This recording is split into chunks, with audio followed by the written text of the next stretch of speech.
سورہ حجرات جو ہے یہ جو نازل ہوئی ہے سورہ حجرات، یہ ان لوگوں کے لیے نازل ہوئی تھی جو نئے نئے اسلام میں داخل ہوئے، کیونکہ جب نئے اسلام میں داخل ہوئے تو اسلام کی چیزوں سے واقف نہیں تھے. جیسے ایک وقت رسول اللہ صلی اللہ علیہ وسلم کے پاس آیا اور انہوں نے ایمان قبول کیا، لیکن چونکہ دور سے آئے تھے صرف یہ پتا تھا کہ یہ نبی ہیں. اب انبیاء کا ادب کس طرح کیا جاتا ہے اس سے ناواقف تھے،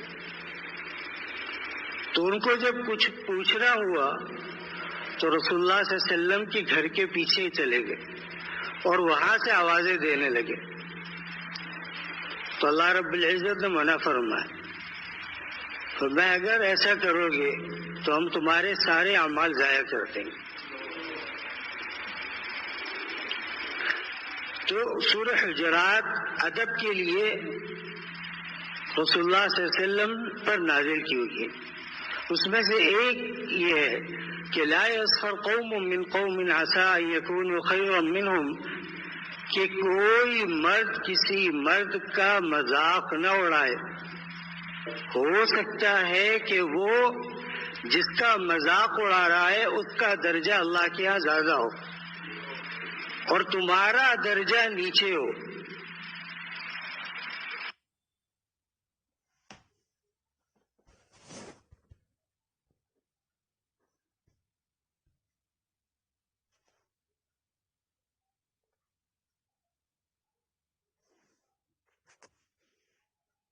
وہ ہے بروز قیامت. اگر وہ کسی کا غلط مذاق اڑا رہا ہے تو قیامت کے دن پکڑا جائے گا، اپنی نیکیوں میں سے اس کو نیکی دینی پڑے گی. جس وقت میں انسان ایک نیکی کو ترس رہا ہوگا کہ کاش مجھے ایک نیکی مل جائے، اللہ خود فرماتے ہیں کہ وہ دن اتنا سخت ہوگا کہ فَإِذَا جَاءَتِ الصَّاخَّةُ يَوْمَ يَفِرُّ الْمَرْءُ مِنْ أَخِيهِ وَأُمِّهِ وَأَبِيهِ. آج کہتے ہیں ماں باپ ہیں، اللہ فرماتے ہیں اس دن ماں باپ بھی تجھے پہچاننے سے انکار کر دیں گے کہ کیا ہوا، نیکی لینے آئے ہو؟ کیوں؟ بیٹا ہوں آپ کا، بیٹی ہوں آپ کی. اللہ نے فرمایا پہچانیں گے بھی. اسی لیے حدیث پاک میں آتا ہے کہ ایک شخص جب نامہ اعمال اللہ کے سامنے کھڑا ہوا تو اس کے پاس ایک نیکی کم تھی.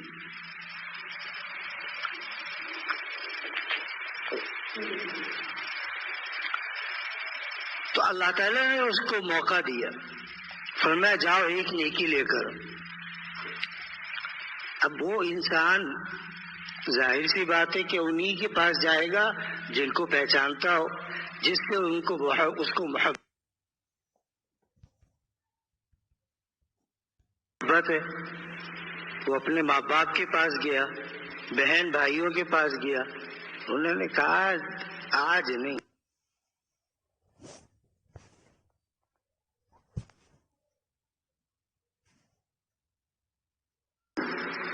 آج تو جو ہے یا ہم اس سے بچ جائیں یہی ہمارے لیے کافی ہے. اب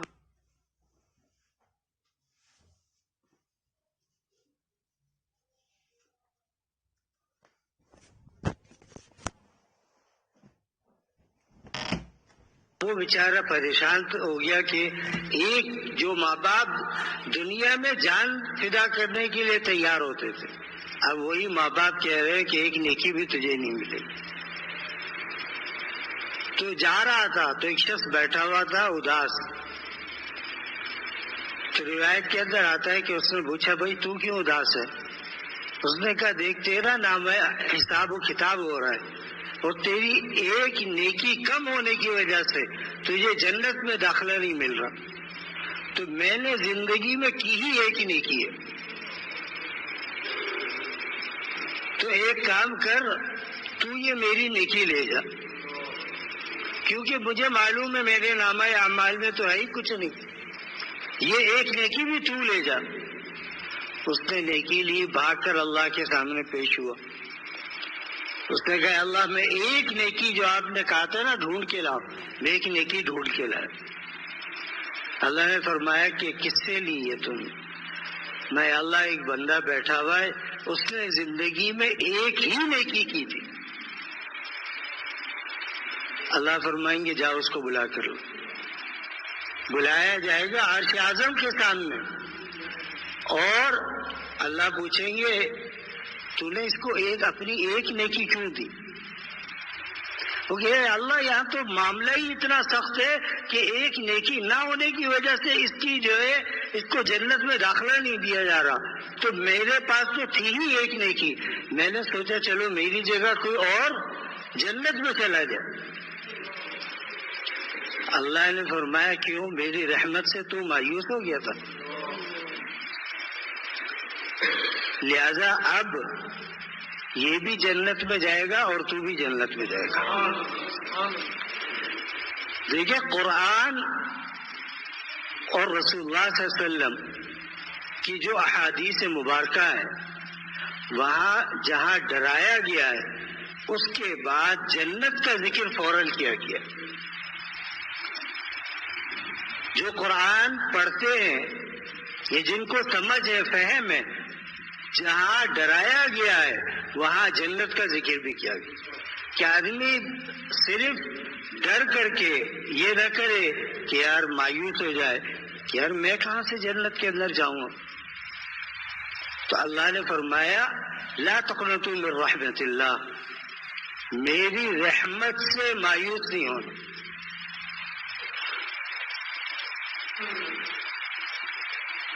تو وہ دل اتنا سخت ہوگا کہ ماں باپ وہ اولاد کو نہیں پہچانیں گے، بھائی بھائی کو نہیں پہچانے گا، بھائی بہن کو نہیں پہچانے گا، بہن بھائی کو نہیں پہچانے گی۔ تو اس وقت کیا عالم ہوگا؟ ایک حدیث کے اندر آتا ہے کہ رسول اللہ صلی اللہ علیہ وسلم نے فرمایا کہ بعض لوگ اپنے سینے تک پسینے کے اندر ڈوبے ہوئے ہوں گے خوف کی وجہ سے۔ بعض مفسرین نے لکھا ہے کہ جس کے جتنے گناہ ہوں گے وہ اتنا ہی زیادہ پسینے میں ڈوبا ہوگا۔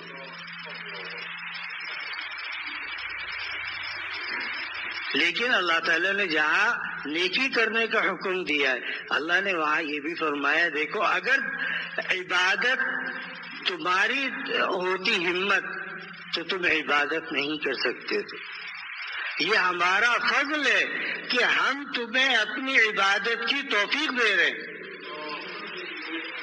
اگر توفیق نہ ہوتی کوئی انسان اللہ کی عبادت نہیں کر سکتا۔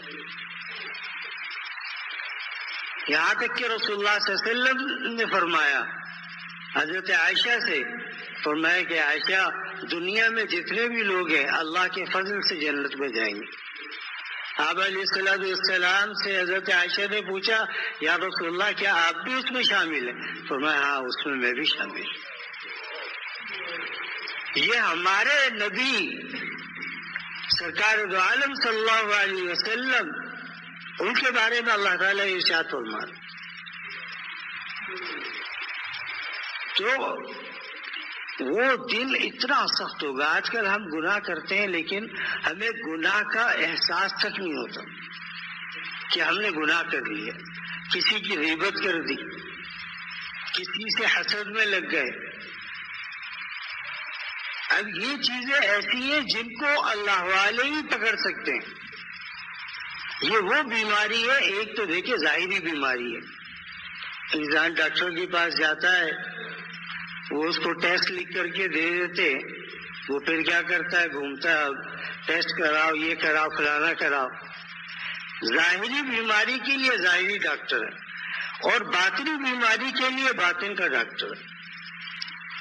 اسی لیے دادا جان رحمۃ اللہ علیہ فرماتے تھے کہ حضرت حکیم الامت نے ارشاد فرمایا کہ دیکھو اگر کسی کو مرید ہونے میں تردد ہو تو فرمایا مشیر بنا لو، اس کے دین کے معاملے میں مشورہ کر لیا کرو.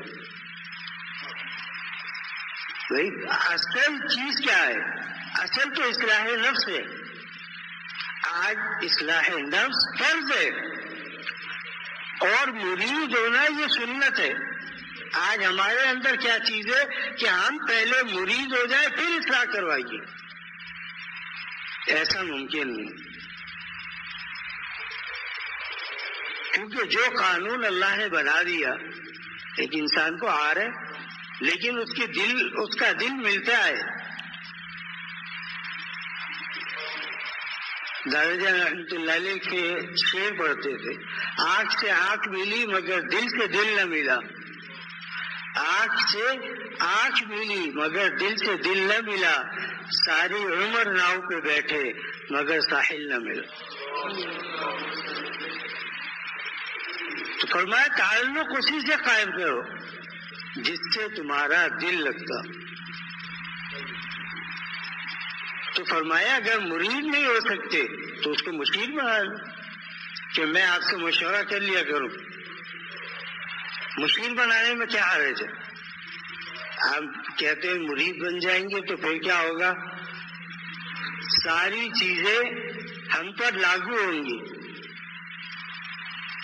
دیکھیے اللہ تعالیٰ جب کسی بندے کو اپنا بنانے کا ارادہ کرتے ہیں تو اس زمانے کے اپنے کسی محبوب کی محبت اس کے دل میں ڈال دیتے ہیں.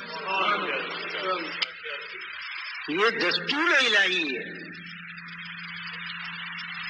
پھر وہ ان کے پاس جاتا ہے، وہاں سے اللہ تعالیٰ اس کو استقامت علی الدین نصیب فرماتا.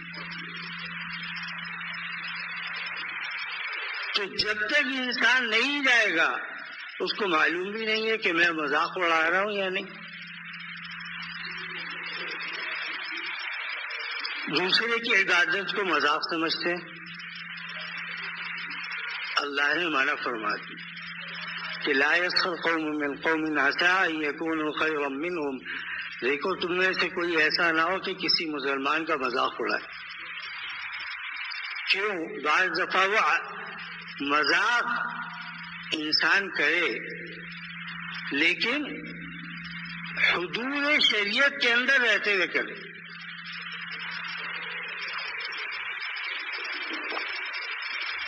حدود شریعت کیا ہے؟ کہ اس کلام کے اندر کوئی ایسی چیز نہ ہو جو لوگوں کو ناگوار گزرے.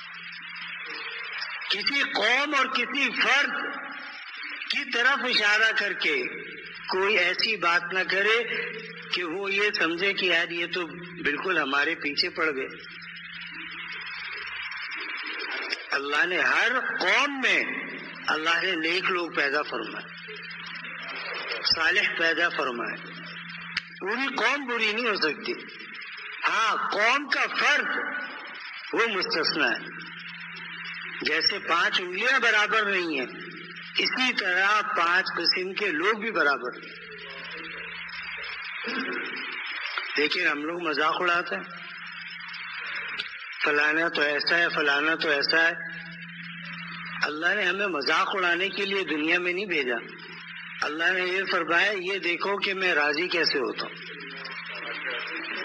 اگر تم نے مجھے راضی کر لیا تو سارا عالم سمجھو تم سے راضی ہے، اور اگر تم نے مجھے ناراض کر دیا تو میں سارے عالم کو، کتنی بڑی دنیا ہے، سارے عالم کو میں تمہارے خلاف کر دوں. زمین تم پر تنگ کر دوں گا. آج جو ہم پریشانیوں میں مبتلا ہوتے ہیں ہمارا اصول کیا ہوتا ہے؟ پرچے بھی آتے ہیں، وہ اچھی چیز ہے کہ اس میں کوئی حرج نہیں ہے. کوئی پرچہ دیتا ہے فلاں بیمار ہے، سفر ہے میرا، یا میں کچھ کرنا چاہتا ہوں، تو پرچی دے کر کے اس کے بعد خود اللہ سے دعا مانگے. آج مشکل کیا ہے؟ مشکل یہ کہ ہم خود دعا نہیں کرتے. کہتے حضرت آپ ہمارے لیے دعا کر دیے. کہ وہ تو دعا کریں گے لیکن انسان خود دعا کرے. ہر چیز کہتے ہیں نا ٹھیکے پہ نہیں چلتی، دین بھی ٹھیکے پہ نہیں چلتا. خود دعا مانگے، کوئی مصیبت آ جائے دعا کو نہ چھوڑے. کیوں؟ دعا تمام عبادتوں کا مغز ہے. اسی لیے ہمارے حضرت والا اردو رحمۃ اللہ علیہ فرماتے تھے کہ جب نماز پڑھ لو تو اسی جگہ فرمایا کہ 5-10 سیکنڈ بھی اگر ہو تو آنکھ بند کر کے یہ مراقبہ کرو، اللہ مجھے دیکھ رہا ہے.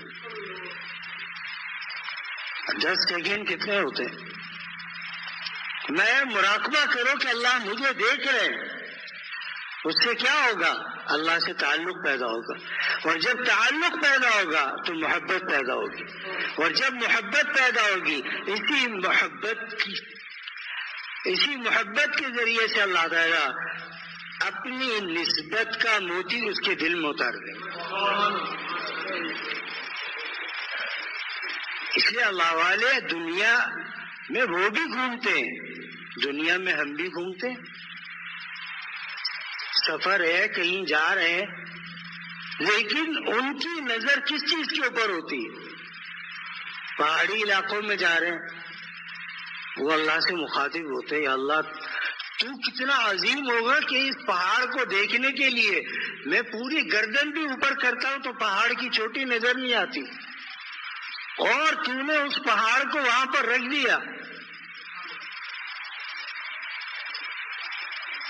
ہماری نظر یہ ہوتی ہے کہ یار یہ پہاڑ ہے، بس بن گیا ہوگا، اللہ رکھ دیا.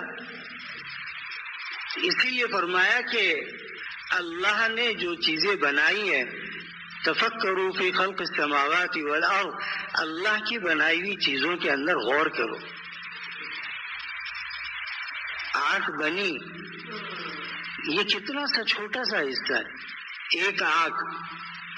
اس آنکھ کے اندر پردہ ہے، اس کے پیچھے کتنی باریک، کیا کہتے ہیں اس کو، نسیں، کتنی باریک نسیں چل رہی ہیں. تو انسان کو جب تک ملتا ہے نا، انسان کہتا ہے کہ ہاں بھائی صحیح ہے. اس کو یہ احساس نہیں ہے کہ اس کے پیچھے جو نسیں چل رہی ہیں جب کمزور ہو جاتی ہیں تو انسان کو چشمہ لگانا پڑتا ہے، انسان نابینا ہو جاتا ہے. تو ماں کے پیٹ میں اللہ رب العزت نے ایسی مشین رکھی ہے کہ بچہ جب بن رہا ہوتا ہے تو اللہ تعالیٰ اس کے اعضاء کو، دیکھیں بچہ ایک دن میں پیدا نہیں ہوتا، 9 مہینے لگتے ہیں بچے کو تیار ہونے میں. یہاں سے اللہ نے کیا سکھایا؟ فرمایا کہ اسی سے تم یہ بات سمجھو کہ تم ایک دن میں اللہ کے ولی نہیں بن جاؤ گے، تمہیں محنت کرنی ہوگی، مشقت اٹھانی ہوگی، گناہ سے بچنے کا غم اٹھانا ہوگا، اللہ کی نافرمانی سے بچنے کا غم اٹھانا ہوگا. ہاں اٹھاتے رہو گے، پھر ایک وقت ایسا آئے گا کہ اللہ تعالیٰ تمہیں جذب کر کے اپنے پیاروں میں شامل فرما دے. اسی لیے تو فرمایا کونوا مع الصادقین، سچے لوگوں کے ساتھ پڑے رہو. بعض لوگ یہ سوال کرتے ہیں کہ ہمارے پاس تو وقت نہیں ہوتا. کیا ملزم نیند آ رہی ہے؟ بعض لوگ کیا کہتے ہیں ہمارے پاس وقت ہی نہیں ہوتا، ہم کیا کریں، ہم کہاں سے نیک صحبت میں جائیں. اگر 1 منٹ کے لیے بھی چلا گیا تو وہاں سے خالی نہیں لوٹے گا. 1 منٹ تو بھی خالی نہیں لوٹے. لیکن ہمیں دنیا عزیز ہے، آخرت عزیز نہیں ہے. اللہ ناراض آج کے زمانے میں کیا ہے، تو کہتے ہیں یار کوئی بات نہیں، دنیا یہ کام کر رہی ہے. اگر ہم نے کر لیا تو کون سا وہ پہاڑ ٹوٹ پڑے گا؟ یاد رکھے کہ اللہ تعالی جس بندے کو نیک بنانا چاہتے ہیں اس کو اللہ تعالیٰ بچپن سے ہی اس کے اندر نسبت مع اللہ کا موتی رکھتے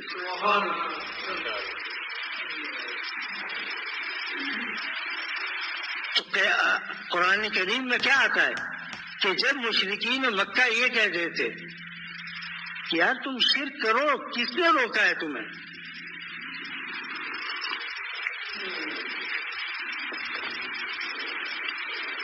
تمہیں کیا ضرورت ہے کہ رسول اللہ صلی اللہ علیہ وسلم کی اتباع کرے؟ قیادت کے لیے ہم ہیں نا، تمہارا بوجھ ہم اٹھائیں گے۔ قرآن نے صاف کہا وَلَا تَزِرُ وَازِرَةٌ وِزْرَ أُخْرَى، اس دن تجھ سے اپنا بوجھ نہیں اٹھے گا، دوسرے کا کہاں سے اٹھائے گا؟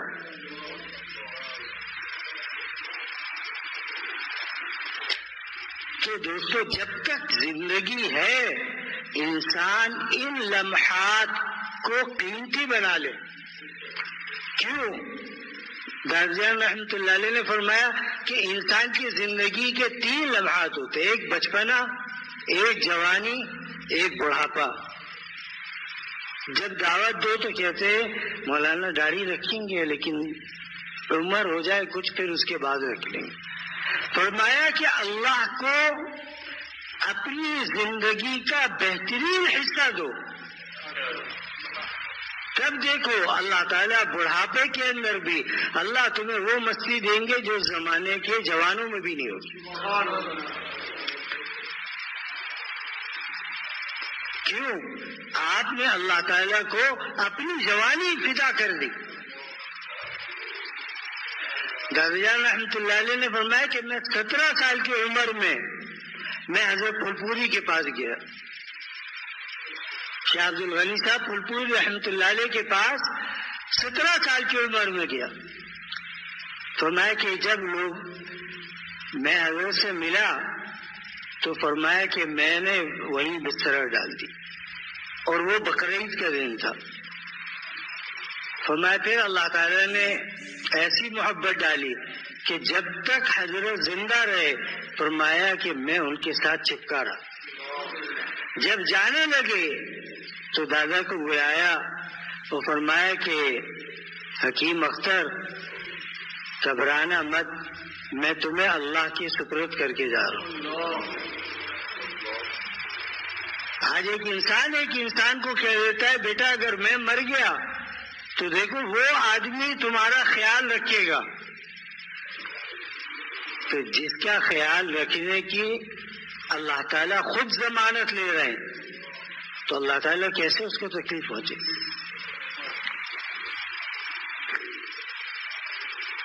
پھر اسی طرح نیکیاں ہے، اسی طرح گناہ بھی ہے۔ آج ہم گناہ کو گناہ سمجھتے ہی ہیں، جو دل میں آیا وہ کرنا ہے،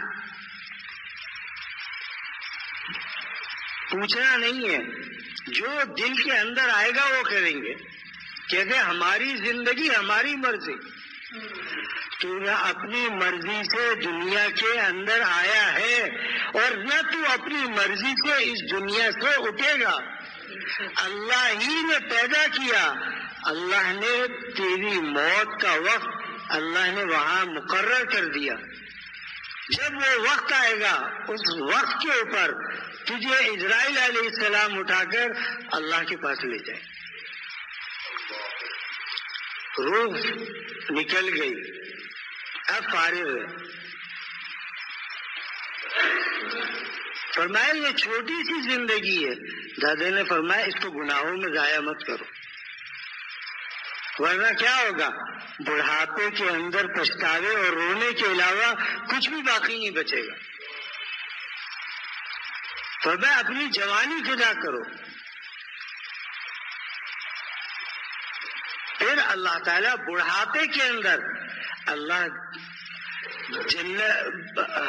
جوانوں سے زیادہ ہمت عطا فرماتا۔ کیا ہم نے خود دیکھا، خان صاحب تمہیں کھڑا کیا، تم پلر کے پیچھے کھڑے،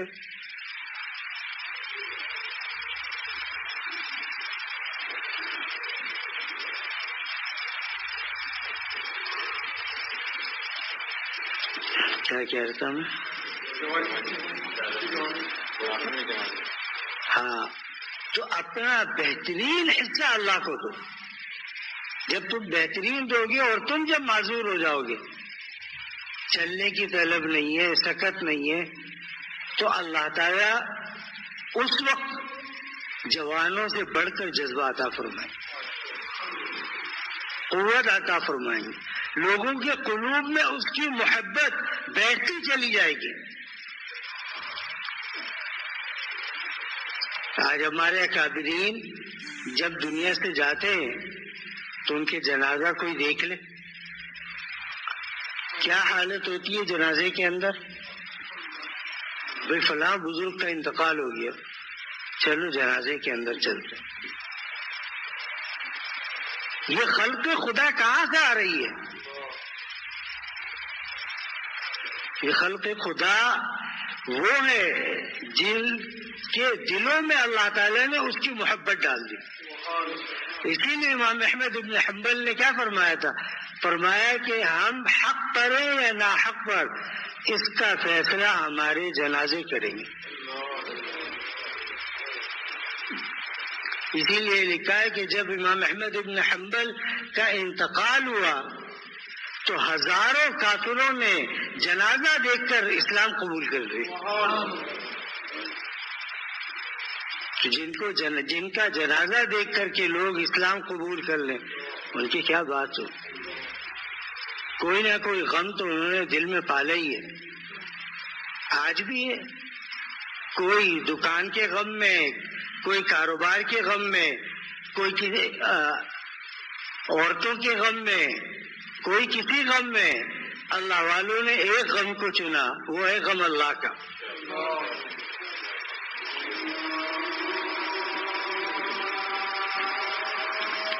کیوں؟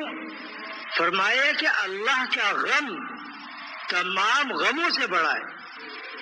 جیسے موسیٰ علیہ السلام جب پہنچے جادوگروں سے مقابلے کے لیے تو موسیٰ علیہ السلام نے دیکھا کہ انہوں نے موسیٰ علیہ السلام کی طرف سانپ پھینکے. لیکن حضرت موسیٰ علیہ السلام نبی تھے، لیکن نبوت کے اندر بھی ایک ڈر فطری ہوتا ہے. کتنا ہی بڑا جوان ہو، کتنا ہی نڈر ہو، اس کی زندگی میں اللہ تعالیٰ نے فطرتاً ڈر رکھا ہے. تو موسیٰ علیہ السلام گھبرا گئے. اللہ نے فرمایا لا تخف، مت ڈرو، اور اپنے عصا پھینکو. جب عصا پھینکا تو وہ اژدہا بن گیا، ان کے سارے سانپ کھا گیا. تو دادا نے فرمایا کہ اللہ والے ان کا بھی یہی حال ہوتا. وہ پھر دنیا کی فکر نہیں کرتے، وہ اللہ کو راضی کرنے کی فکر کرتے. جب وہ اللہ کو راضی کرنے کی فکر کریں گے تو پھر اللہ تعالیٰ ان کو چھوڑ دیں گے.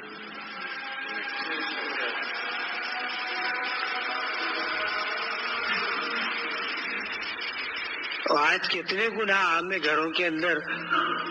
اب تو ٹی وی کا معاملہ تو ختم ہی ہو گیا، ٹی وی تو میرے خیال بنتے ہی نہیں. اب تو LCD لگی ہوئی ہے. کسی کے گھر میں 42 انچ کی لگی ہے، کسی کے گھر کے اندر جو ہے 52 انچ کی لگی ہوئی ہے. LCD لگی ہوئی ہے، اس کے اندر دیکھو حرام کام کر رہا. اور جو لوگ یہ کہتے ہیں کہ مولانا پھر ہمارے بچے کریں تو کیا کریں، تو اپنے بچوں کو قرآن کی طرف متوجہ کرو، نماز کی طرف متوجہ کرو. نماز پڑھی کیسے جاتی ہے اس کی طرف متوجہ کرو. خود بچپن کے اندر نہیں سکھایا، بڑے ہو کر کے کیا سیکھے گا. پھر ایسی ہی اولادیں بڑھاپے میں ماں باپ کو کہتی ہیں کہ بھائی آپ کا گھر میں گزارا نہیں ہے، آپ اولڈ ہاؤس چلے جاؤ، آپ سے ہمیں تکلیف ہوتی ہے.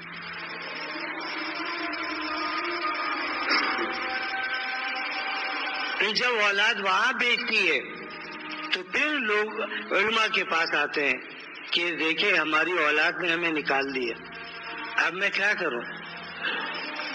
تو بچپن سے اس کو سکھاؤ کہ ماں کا ادب کیا ہے، باپ کا ادب کیا ہے.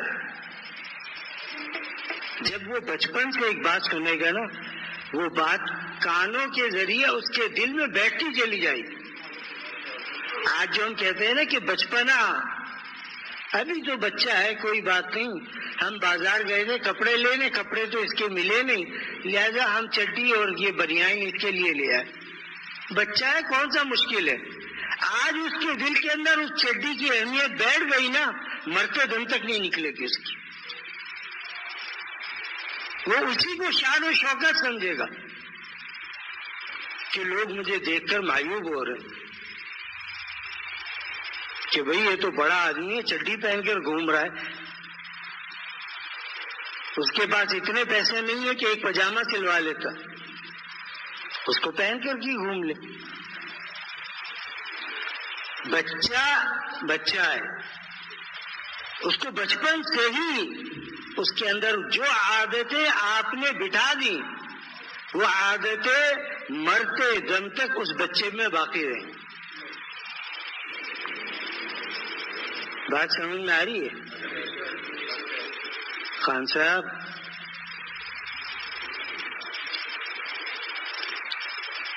وہ عادتیں بچپن بڑے ہونے کے بعد بھی اس کے اندر موجود ہوں گی.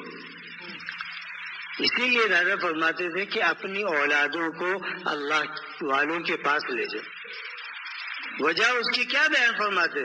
تو میں جب ابھی سے وہ اللہ والوں کو دیکھے گا، نیک لوگوں کو دیکھے گا، تو فرمایا اس کے دل کے اندر نیک اور صالحین کی محبت اس کے دل کے اندر آئی. جب بچپن سے اس کے دل میں یہ محبت پیدا ہو گئی تو بڑے ہو کر وہ 1,00,000 گناہ بھی کر لے، اللہ تعالیٰ اس کو توفیق توبہ عطا فرماتا. پھر ہمارے لباس کیا ہوئے؟ مردوں کا لباس ڈھیلا ڈالا، عورتوں کا لباس چست کہ ہر اعضا نظر، ہر عضو نظر آ رہا ہے. حالانکہ لکھا ہے کہ حدیث میں بھی آیا کہ عورت کا ستر، مرد کا ستر کیا ہے؟ ناک سے لے کر گھٹنے تک نہ کھولے. عورت کے ستر کیا ہے؟ بال سے لے کر پاؤں کے ناخن تک ستر ہے. حضرت عمر رضی اللہ تعالیٰ عنہ کے زمانے میں عورتیں مسجد میں نماز پڑھنے کے لیے آتی تھی. حضرت عمر نے منع فرما دیا، فرمایا یہ نبی کا زمانہ نہیں ہے کہ جب لوگوں کے قلوب پاک ہوتے تھے، اور صحابہ تو ویسے ہی پاک تھے. فرمایا نہیں، مجھے خدشہ ہے کہ تم سے جو فتنہ پھیلے گا وہ فتنہ ایسا ہوگا کہ اس کو دنیا کی کوئی طاقت روک نہیں سکتی. آج کتنے بچے ایسے ہیں جو اپنے ماں باپ کو اس لیے چھوڑ دیتے ہیں کہ یار ہماری بھی تو کوئی حیثیت ہے،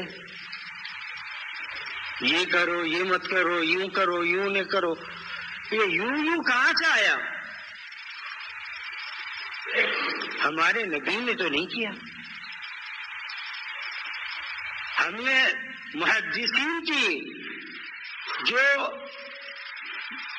زمانہ ان کا گزرا وہ پڑھا، اس کے اندر تو کہیں نہیں آیا. آج ہمارے اندر یہ چیز کیسے آ گئی کہ ہمارا بھی بھائی ہماری زندگی ہے، ہم جیسے چاہیں گزارے. اللہ اسی وہ بینائی لے لے پھر کر. اب جب آنکھ خرید نا، یہ اتنی سی آنکھ کو 50 لاکھ میں بھی نہیں دے گا تجھے. اپنے پیسے پر گھمنڈ نہ کرے. اللہ نے جو طاقت دی ہے اس طاقت کی قدر کرے. اللہ نے اگر سہولت دی ہے اس کی قدر کرے. اللہ نے اگر بیماری سے بچایا ہے اس کی قدر کرے. اللہ نے فراغت دی ہے تو اس کی قدر کرے.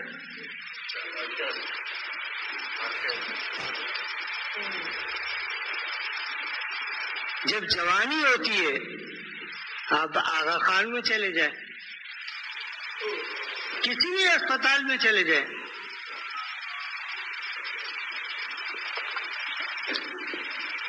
وہاں کیا حال ہے؟ انسان کو اپنی اوقات یاد آ جاتی ہے کہ میں ہوں کیا چیز، میں ہوں کیا. اللہ نے مٹی سے بنایا، مٹی کے اندر ملنا ہے، تو میری اوقات کیا ہے؟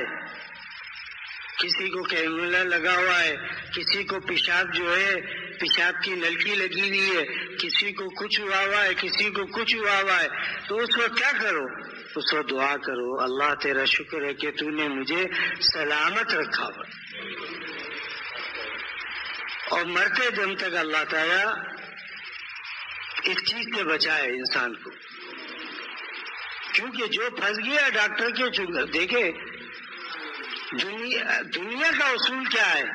شیر کی خوراک ہرن ہے. جیسے ہی ہرن دیکھتا ہے شیر آ رہا ہے وہ بھاگ پڑتا ہے، جان بچاتا ہے. اسی طرح اللہ تعالیٰ نے کیا فرمایا کہ اگر میری نعمتوں پر تمہیں اثر نہیں ہو رہا، نعمتوں کی قدر نہیں کرو گے، تو ہم اس نعمت کو تم سے چھین لیں گے. وہ نعمت تم سے چھین جائے گی.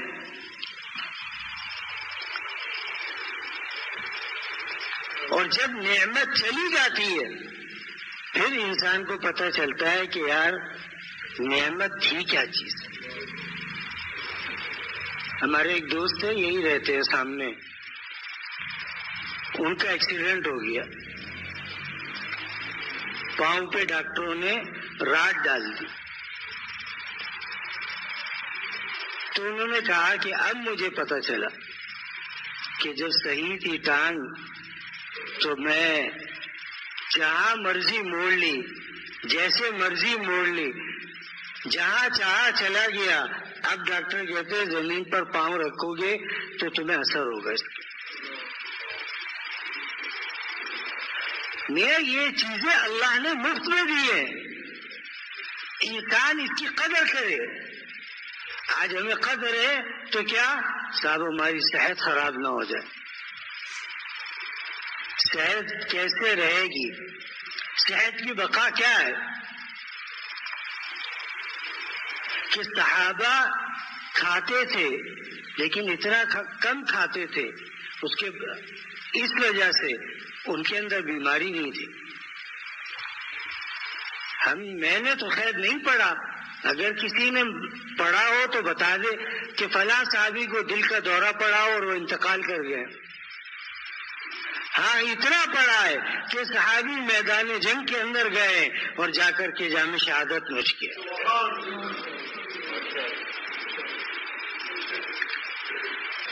دیکھو مرنا تو سب نے،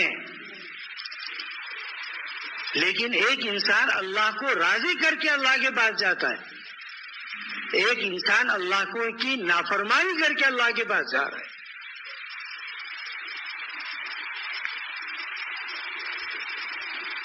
اسی لیے حدیث پاک میں آتا ہے کہ اپنے ٹخنے مت چھپاؤ. مردوں کے لیے حکم ہے، عورتوں کے لیے حکم کیا ہے کہ تم چھپاؤ، مردوں کے مت چھپاؤ.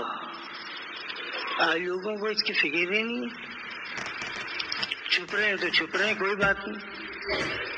اور عورتوں کا کیا ہے؟ وہ کہتی ہے دیکھ رہے ہیں تو دیکھنے دو لوگوں کو، ہمیں کیا، ہمارا کیا جا رہا ہے. تمہاری وجہ سے جو انسان گناہ میں مبتلا ہوگا، قرآن کیا کہتا ہے؟ وَتَعَاوَنُوا عَلَى الْبِرِّ وَالتَّقْوَى وَلَا تَعَاوَنُوا عَلَى الْإِثْمِ وَالْعُدْوَانِ. کوئی آدمی نیکی کر رہا ہے تو اس کو اور حوصلہ دو، وَلَا تَعَاوَنُوا. لیکن کوئی انسان اگر گناہ کر رہا ہے تو اس کو کبھی آگے سے یہ مت کہو کہ بڑا تم نے کام کر لیا.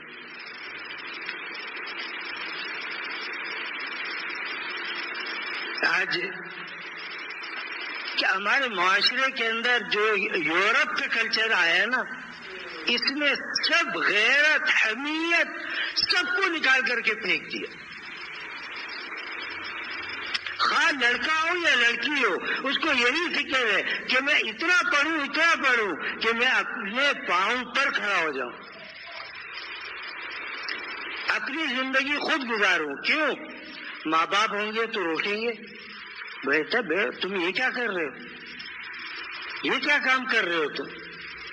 اور جب اپنی زندگی ہوگی تو وہ کہیں گے ابا جو ہم کر رہے ہیں ہمارا اپنا پیسہ ہے، ہماری اپنی جگہ ہے، ہمارا اپنا گھر ہے، تو ہماری مرضی، ہم جو کچھ کریں۔ ایسے ہی یہ بات ہے نہیں؟ نہیں، پیچھے سے کوئی سر ہل ہی نہیں رہا، سر ہلانے کے تو پیسے نہیں لیتے، جو فری میں ہل رہا ہے۔ تو عورتوں کے اندر کیا آیا؟ لباس مختصر سے مختصر، بیوی ان کو تنگ کرتی تھی،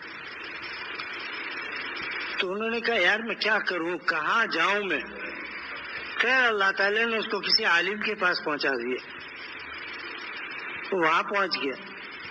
انہوں نے کہا دیکھ بات سنو، اب بیوی اگر تنگ کرے نا تو کہنا بھائی میں دوسری شادی کر رہا ہوں اور اس کو الگ گھر میں رکھوں گا، تجھ کو الگ گھر میں رکھوں گا۔ بس سننا تھا تو ختم ہو گیا۔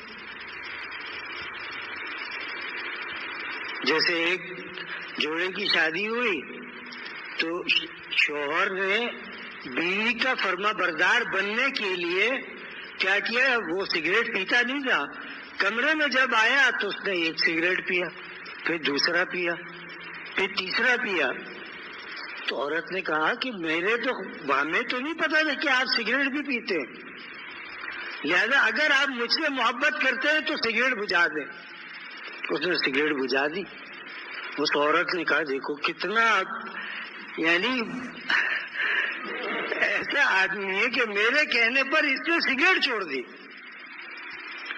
تو دوسرا جو اس کا دوست تھا، جب اس کی شادی ہوئی تو اس نے کہا یار تو نے کس طرح سے اپنی بیوی سے بات کی؟ اس نے کہا ایسے ایسے۔ تو وہ بھی سگریٹ لے کے چلا گیا، اس نے ایک پی، دو پی، تین پی، تو چوتھی جب نکالنے لگا تو بیوی نے کہا اگر گولڈی ہو تو مجھے بھی دینا۔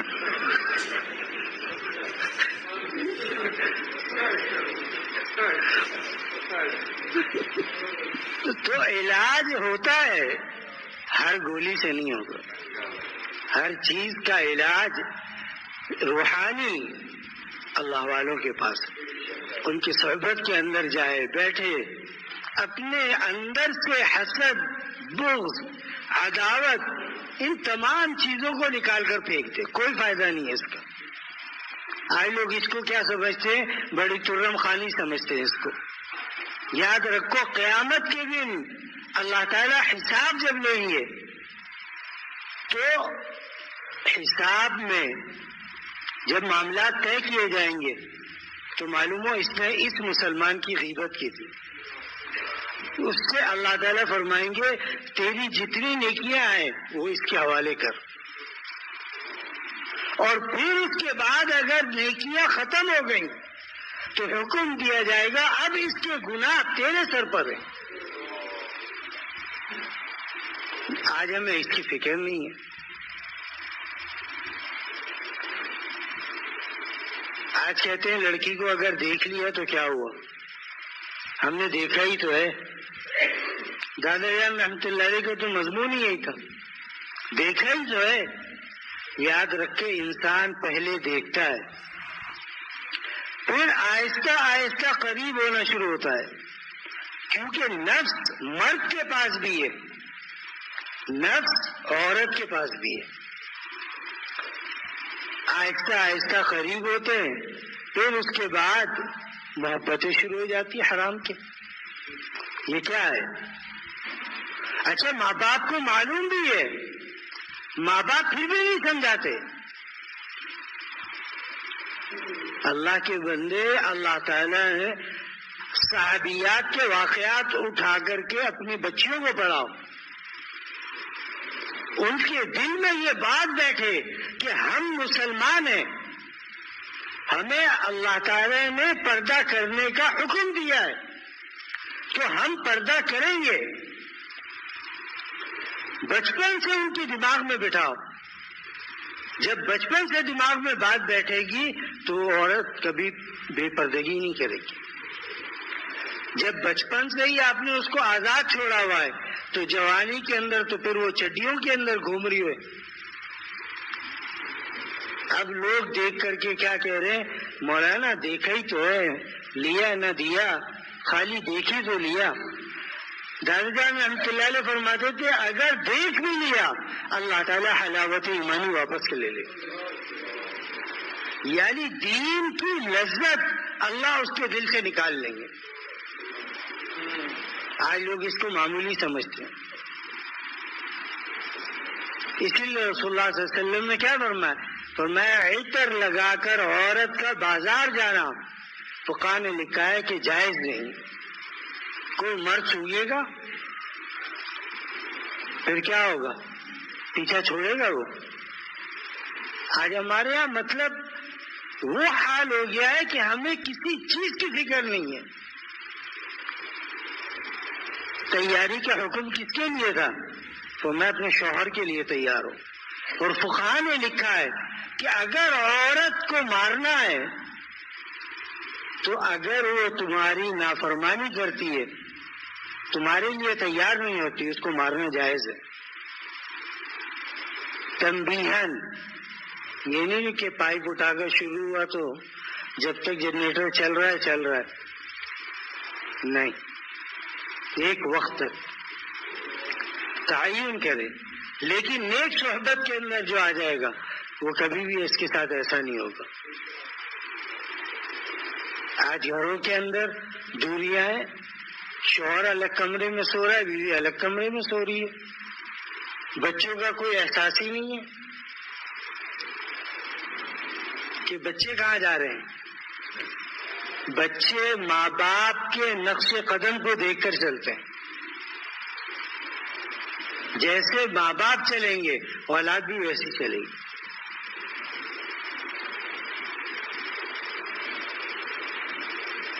جب بچپن سے اس کی تربیت آپ نے شروع کر دی, جان رحمۃ اللہ علیہ فرماتے تھے دیکھو ڈنڈا مارنا یہ حل نہیں ہے اس کا.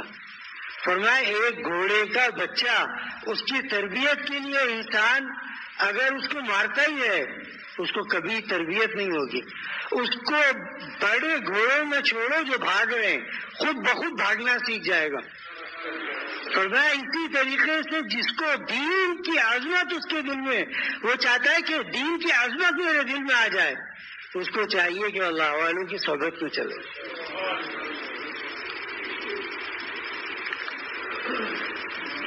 غصہ حرام ہے, بچے.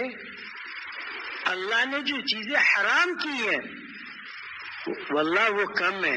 نعمتیں دیکھو اللہ نے کتنی عطا فرمائی, لیکن انسان کیا ہے, مانتا نہیں ہے. تو اللہ تعالی ہمیں اسلام کے مطابق صحیح معنوں میں زندگی گزارنے کی توفیق عطا فرمائے. ہمارا رسول اللہ صلی اللہ علیہ وسلم سے عشق و محبت سارا سال باقی رہے, ایک دن کے لیے نہ ہو. اور آپ علیہ الصلوۃ والسلام نے جس طرح زندگی گزاری اللہ اسی طرح سے ہمیں زندگی گزارنے کی توفیق عطا فرمائے. وآخر دعوانا الحمدللہ رب العالمین.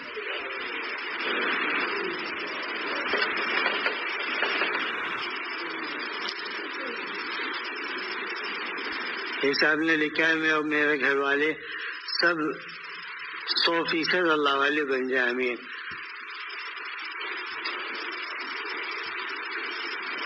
اشرف صاحب کے اہل و عیال کے لیے خیر و عافیت کی دعا فرمائے, اللہ عافیت عطا فرمائے. خاتون بہت ہی بیمار ہیں, اللہ ان کو شفا عطا فرمائے. لکھا ہے کہ میرے بیٹے کی ہدایت کے لیے دعا فرمائے اور میرے کاروبار میں برکت کے لیے دعا فرمائے, آمین. الحمد لله رب العالمين والعاقبة للمتقين والصلاة والسلام على سيد الأنبياء والمرسلين نبينا محمد وعلى آله وصحبه أجمعين. اللہ ہمارے تمام گناہوں کو معاف فرما, اللہ رحم و کرم فضل عنایت و عافیت کا معاملہ فرما. اے اللہ جو مشکلات لوگوں نے بھیجی یہ نہیں بھی بھیجی لیکن وہ یہ ان کے دل میں یہ تمنا ہے کہ اللہ ان کو مشکلات ان کی دور فرما دے، جائز حاجتیں پوری فرما دے۔ اللہ اپنے نبی کے نقش قدم پر چلنے کی توفیق عطا فرما دے۔ اللہ دین کا گول بالا فرما دے، اللہ دین کا گول بالا فرما دے۔ یا اللہ جتنے کفار ہیں ان کو ایمان عطا فرما، اگر ان کے حصے میں ایمان نہ ہو اللہ ان کو تباہ و برباد فرما دے۔ اللہ ان ظالموں سے اللہ مسلمانوں کی جانوں کو چھڑوا دے اور مسلمانوں کو پھر سے دین کی طرف مڑنے کی توفیق عطا فرما، رسول اللہ صلی اللہ علیہ وسلم کے طریقوں پر چلنے کی توفیق عطا فرما۔ یا اللہ اپنے فضل و کرم سے جو گناہ کیے ان کو بھی معاف فرما۔ یا اللہ جو گناہ آگے لکھے اللہ ان گناہوں کو ہٹا کر اس کی جگہ نیکی لکھ دیجیے۔ اللہ آپ تقدیر کے مالک ہیں، تقدیر آپ کی مالک نہیں ہے، آپ تقدیر بدل سکتے ہیں۔ اللہ اگر ہمارے لیے آگے آنے والے وقت میں کوئی گناہ لکھا ہے، کوئی ایسی چیز لکھی ہے جو نقصان پہنچائے، اللہ اپنے کرم سے اس کو دور فرما دے، رحم فرما دے، کرم فرما دے۔ یہاں جتنے حاضرین حاضرات، غائبین غائبات دنیا میں جہاں بھی ہوں اللہ سب کی جملہ ضروریات، جملہ حاجات کو پورا فرما۔ یا اللہ اپنے فضل و کرم سے جو بیمار ہیں ان کو شفا عطا فرما، وہ مقروض ہیں ان کے قرضوں کی ادائیگی کے لیے غیب سے انتظام فرما، ہر مسلمان کے رزق میں اللہ برکت عطا فرما، اللہ برکت عطا فرما۔ ربنا تقبل منا انك انت السميع العليم وتب علينا انك انت التواب الرحيم، وصلى اللهم تعالى على خير خلقه محمد وعلى آله وصحبه اجمعين برحمتك يا ارحم الراحمين۔